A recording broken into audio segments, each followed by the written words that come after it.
बेटी की परवरिश। जिंदगी किसी को किस मोड़ तक ला सकती है। एक दिन कविता अपने पति से कहती है, कौन है ये बच्ची, बताते क्यों नहीं, क्यों लेकर आए हो इसे यहाँ? कविता, ये मेरी बच्ची है। माँ पापा मेरी शादी शिवानी से करने के लिए मान नहीं रहे थे, लेकिन मैं उससे बहुत प्यार करता था। अब वो इस दुनिया में नहीं है, लेकिन सन्निका की जिम्मेदारी मेरी है। इसे मैं अपने पास ही रखूंगा। कविता ये देखकर सुनकर सन्न रह जाती है। कैसी बात कर रहे हैं आप? लोग क्या कहेंगे? मैं कैसे इस बच्चे के साथ जीवन चलाऊंगी? देखिए, इसे देखकर मुझे टेंशन हो रही है। आप इसे ले जाइए यहाँ से। मेरी भी तो बेटी है, मैं उसका हक कैसे मार दूं? दिनेश कविता को किसी तरह समझा लेता है। देखो सन्निका, ये आज से तुम्हारी माँ है, इन्हें तुम्हें माँ कहना है। कविता को तो सन्निका को देखना भी गवारा नहीं है, फिर वो उसकी माँ कैसे बन पाती? और शायद दिनेश भी ये हकीकत जानता था। कुछ साल बाद देखिए, अब राधिका बड़ी हो गई है, उसके लिए किसी अच्छे घर का रिश्ता देखिए ना। शादी तो करवानी है ना? हाँ, लेकिन सन्निका उससे बड़ी है, पहले तो उसकी शादी तय करेंगे ना। जमाना जानता है कि वो एक नाजायज लड़की है, कोई उससे शादी क्यों करेगा? ऐसे भी आता है क्या उसे, जो कोई उसे अपने घर की बहू बनाएगा? तभी वहाँ सन्निका आ जाती है। पापा, मुझे स्कॉलरशिप मिल गई है, आगे का सारा खर्चा यूनिवर्सिटी वाले उठाएंगे। मैं कल ही वहाँ हॉस्टल में शिफ्ट हो रही हूँ। लो, सुना दिया ना फैसला। अरे अब क्यों शिफ्ट हो रही हो? पहले ही हो जाती शिफ्ट। दुनिया में यूं कालिक तो ना होती हमारी। क्या यार कविता, एक तो खुशी की बात है कि लड़की को कुछ आगे बढ़ने पढ़ने का मौका मिल रहा है, लेकिन नहीं, तुमको तो केवल ताना मारना ही आता है। जाकर देखो शिवानी क्या कर रही है। अरे हाँ, मैं शिवानी को दूध देना भूल गई, वो कैसे उठेगी? कविता को ये सुनकर गुस्सा आ जाता है। हाँ हाँ, अपनी किताबों से फुर्सत मिले तब ना। मेरी बेटी ना कुछ खाए ना कुछ पिए, यही तो चाहती हो तुम। सन्निका, जिसने कभी कविता से बात ही नहीं की थी, क्योंकि वो उसे हमेशा कोसती, वो वहाँ से बिना कुछ कहे निकल जाती है। खाना तो पूरा बन गया, अब जाकर आराम से पैकिंग करती हूँ, कल वक्त से निकल जाऊंगी। देखिए जी, वैसे तो ये लड़की मुझे एक आंख पसंद नहीं, अपने कमरे में पैकिंग कर रही है। अरे मुझसे तो कभी बात भी नहीं करती। आप साफ साफ बोल दीजिए उसे कि घर से जाएगी तो सारा काम कौन करेगा? उसकी माँ।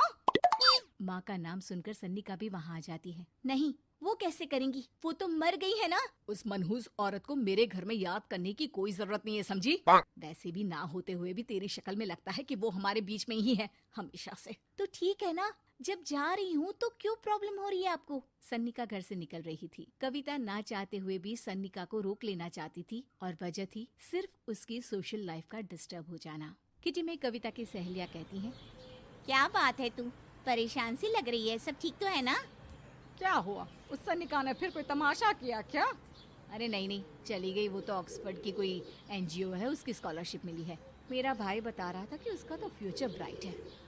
अरे चल ना, तुझे क्या, तेरा तो पीछा छूटा उससे। अरे कैसे क्या नहीं, घर का सारा काम करती थी।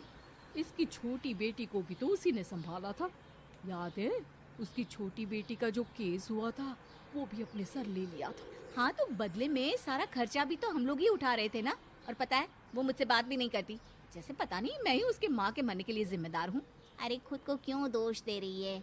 तूने जो किया शायद कोई नहीं करता। कविता को समझ में नहीं आ रहा था कि उसके साथ ऊपर वाले ने ऐसा क्यों किया। वो शाम को घर आती है।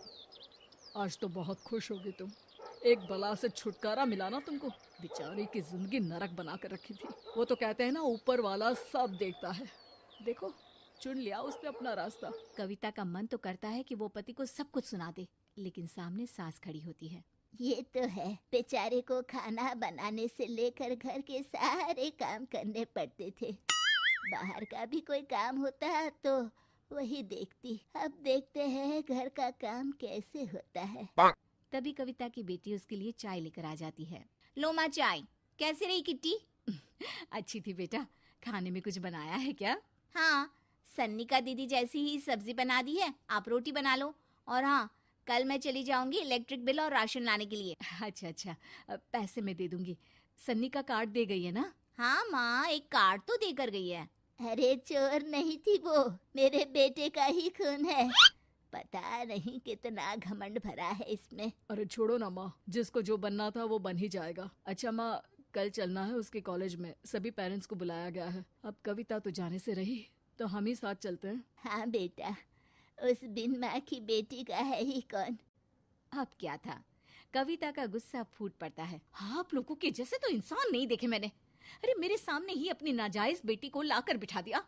रोज मैं उसे देखती तो एहसास होता कि कैसे आपने मुझे इतना बड़ा धोखा दिया। जरा सोचिए तो, अगर ऐसा ही कुछ मैंने किया होता तो। अरे रहने दे, क्या नहीं किया तूने उसके बदले में। उस मासूम के साथ क्या क्या करती थी सब जानते हैं हम। अरे छोड़ो ना माँ, ये तो एक बात लेकर बैठ जाती है। चलो सोने चलते हैं। अगले दिन दिनेश और उसकी माँ सन्निका के कॉलेज में जाते हैं। कैसी हो बेटा, मेरा नाम रोशन करना। जरूर पापा, ये ले बेटा पैसे रख ले। नहीं, वो कविता ने काट दिया है। अरे बेटा, वो माँ है तुम्हारी, उसका नाम क्यों लेती हो? अरे हटाओ भी, क्या ही क्या है उसने इसके लिए, क्यों माँ बोले। तभी वहाँ सन्निका की टीचर आ जाती है। सन्निका की माँ नहीं आई? जी नहीं, वो घर में बेटी है ना, सबका एक साथ आना तो मुमकिन नहीं था। तो उन्हें भेज देते, हम सभी उनसे मिलना चाहते हैं। मानना पड़ेगा, बहुत अच्छी तरह से पाला है उन्होंने अपनी बेटी को। क्या घर का काम, क्या बाहर का, कॉन्फिडेंस तो कूट कूट कर भरा है। पैसे रुपये के लिए भी इसे किसी का मुंह नहीं देखना पड़ता। स्कूली शिक्षा भी लाजवाब है।